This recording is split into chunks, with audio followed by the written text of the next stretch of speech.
McDonald's Philippines, The Journey of George Young, a Case Study Analysis. Hi there! Let me tell you a story of a man who becomes successful because of his hardships. Meet George Young, a very determined entrepreneur, is the one that started the McDonald's business at the Philippines.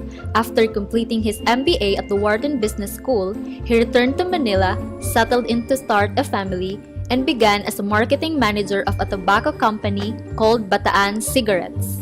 Tried many businesses in the Philippines that become successful, such as Christine Jewelry, restaurant chains, pastry line, licensee of Marvel Comics, real estates, and McDonald's Philippines. In January 2012, Ji Young was reading the business section in the Philippine store. Jollibee Food Corporation completed the purchase of 50% of Super Foods Group. Statement of the problem. Ji Young is now thinking of the best strategic moves to make.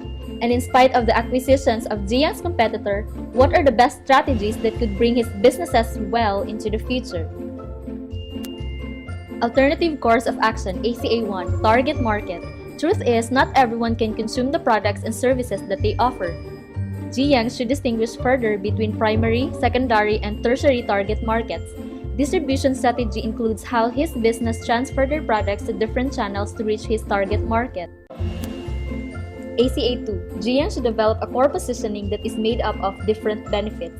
In price positioning, Ji Young should consider if it's more for the same for less, less for much less, and more for less.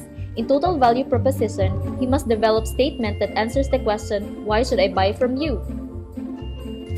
ACA3, benchmarking observes the processes and best practices of best firms. If possible, apply competitor strategy to his own businesses. In communication strategy, there should be a proper allocation of money to offline, online communications, and so on.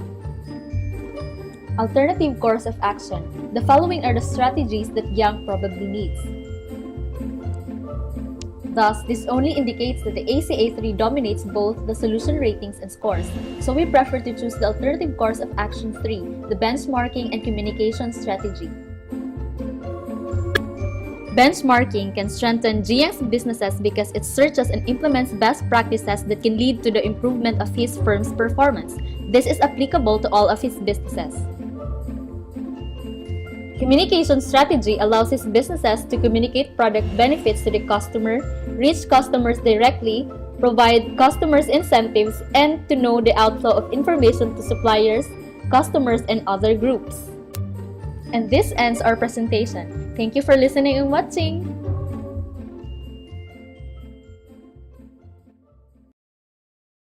Created using Powtoon.